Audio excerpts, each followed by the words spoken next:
Hello everyone, welcome back to our channel perfectly paired couple. আজকে একটা নতুন video নিয়ে আপনাদের কাছে চলে এসেছি। সেই ভিডিওতে মেনলি থাকবে আমার বাবার হেলথ আপডেট। আমি কিছুদিন আগে একটা ভিডিও বানিয়েছিলাম, সেখানে ডিটেলসে আপনাদের বলেছি যে কি হয়েছে না হয়েছে। তখন যখন ভিডিওটা বানিয়েছিলাম তার আগের দিনই বাবাকে নিয়ে আসা হয়েছিল, আমি পরের দিনই ভিডিওটা বানিয়েছিলাম। তো এখন 1 মাস মতো হয়ে গেছে। বাবাকে 4th জুন ছেড়েছিল, আর আজকে হচ্ছে 4th জুলাই, পুরো 1 মাস হচ্ছে। আর অপারেশন হয়েছিল 27th মে, আর এখন তো 27 জুন হয়ে গেছে, 1 মাস হয়ে গেছে, কিন্তু বাবা এখনো ফুললি রিকভার হয়নি। বাবাকে ছাড়ার পরেও আমরা অনেক কমপ্লিকেশন ফেস করেছি, সেই নিয়েই আজকের ভিডিওটা।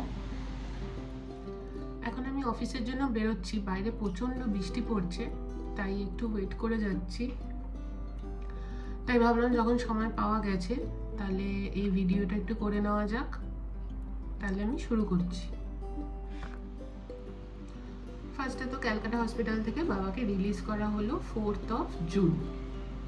তারপরে ডক্টরের অ্যাডভাইস অনুযায়ী ডিসচার্জ সার্টিফিকেটেও যা যা মেডিসিন ছিল সেইগুলো 14 দিনের জন্য কন্টিনিউ করতে বললো, আর 14 দিন পর ক্যাথিটার খোলারও লেখা ছিল, কারণ বাবাকে ক্যাথিটার পরা অবস্থাতেই ডিসচার্জ করেছে, কারণ ডাক্তার বলেছিল এই মুহূর্তে ক্যাথিটার খোলা যাবে না, কারণ ওনার নর্মাল ওয়েতে ইউরিনেশন এখন হবে না।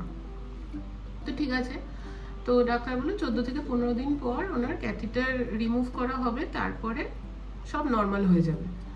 তো আমরা তো তাই ভেবেছি, সমস্ত ওষুধ ঠিকঠাক ফলো করা হচ্ছিল। তারপর 14 দিনের মাথায় যখন ক্যাথিটার রিমুভ করা হলো,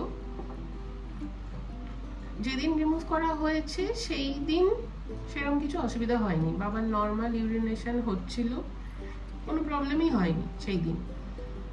তারপরের দিন গেল, অল্প অল্প প্রবলেম বাড়ছে, মানে সেই আবার আগের মতো, মানে ইউরিনেশন পাচ্ছে কিন্তু হচ্ছে না।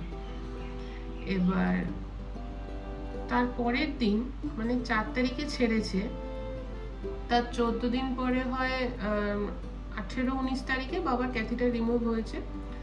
তো 20-21 তারিখ থেকে অনেক রকম প্রবলেম স্টার্ট হলো, বাবার তলপেটে অসম্ভব ব্যথা স্টার্ট হলো, তার সাথে সেই আগের প্রবলেম ইউরিনেশন, মানে আসছে মনে হচ্ছে যে ভীষণ জোরে বাথরুম পাচ্ছে, কিন্তু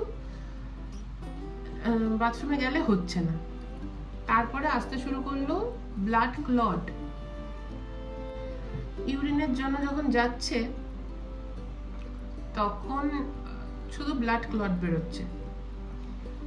তারপর আমরা ডক্টরকে ফোন করি, যেহেতু বাবারটা খুবই ক্রিটিক্যাল কেস, ডক্টর এমনিতে নিজের পার্সোনাল নাম্বার কাউকে দেন না, কিন্তু আমরা যখনই রিপোর্ট দেখাতে গেছি বা আমাদের সাথে ইন্টারাকশন ডক্টরের ভালো হয়েছে, তো ডক্টর আমাদের ওনার পার্সোনাল নাম্বার দিয়েছিলেন এবং বলেছিলেন কোনো রকম প্রবলেম হলে ওনাকে জানাতে ইমিডিয়েট। তো আমরা ডক্টরকে কল করি, ডক্টর বলল তাহলে এত অসুবিধা হচ্ছে যখন আপনারা ক্যাথিটার লাগিয়ে দিন। তারপরে ডক্টর নিজের অ্যাসিস্ট্যান্টকে আমাদের বাড়িতে পাঠায়, উনি ক্যাথিটার নিয়েই আসেন, তো ইমিডিয়েট লাগিয়ে দেওয়া হয় ক্যাথিটার বাড়িতেই। তারপর বাবার ইউরিনেশনটা নর্মাল হয়। এরপর ডাক্তার আরও কিছু টেস্ট সাজেস্ট করেন, যে রুটিন আর কালচার টেস্টের রিপোর্টটা নিয়ে তুমি আমার কাছে আসবে, ডক্টর আমাকে বললো।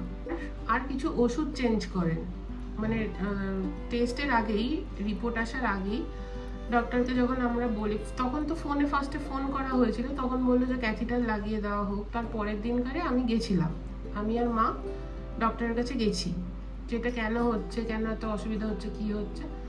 তখন ডক্টর বললো যে ওর কালচারাল রুটিনের টেস্টটা করতে হবে, আর ওনার কি হয়েছে আমি বুঝে গেছি, আমি এই ওষুধগুলো চেঞ্জ করে দিলাম।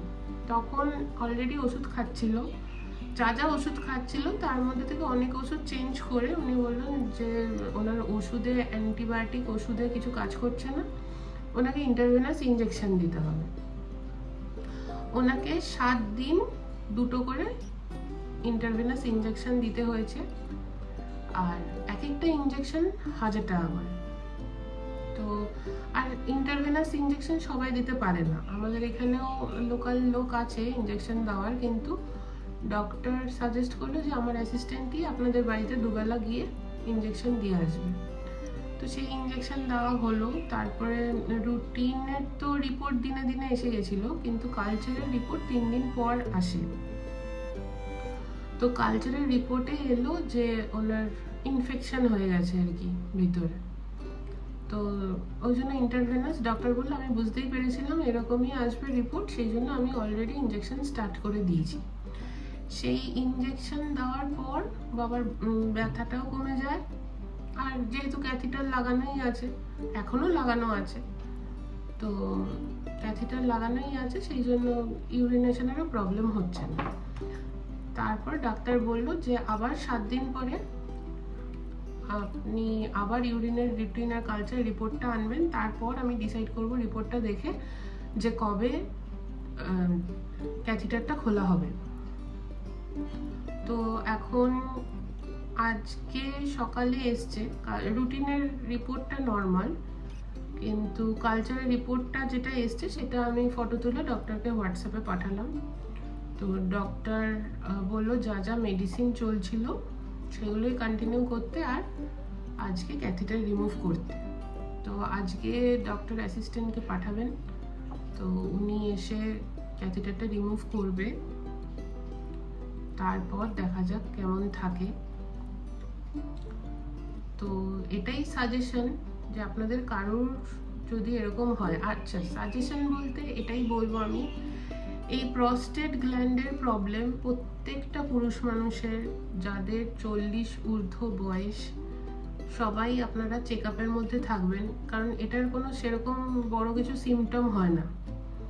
এটা প্রত্যেক 6 মাস বা বছরে একবার করেও যদি whole body check up USG করা হয় তখনই ধরা পড়ে। সেই জন্য আমি বলছি যে আপনারা একটা রেগুলার চেক আপে থাকবেন সকলে। আর যদি এরকম হয় কিছু, মানে 100 নিচে থাকলে তাও সেটা ইনজেকশন বা ওষুধে কিউরেবল, কিন্তু 100 ক্রস করে গেলে তখন অপারেশন ছাড়া আর কোনো পথ থাকে না।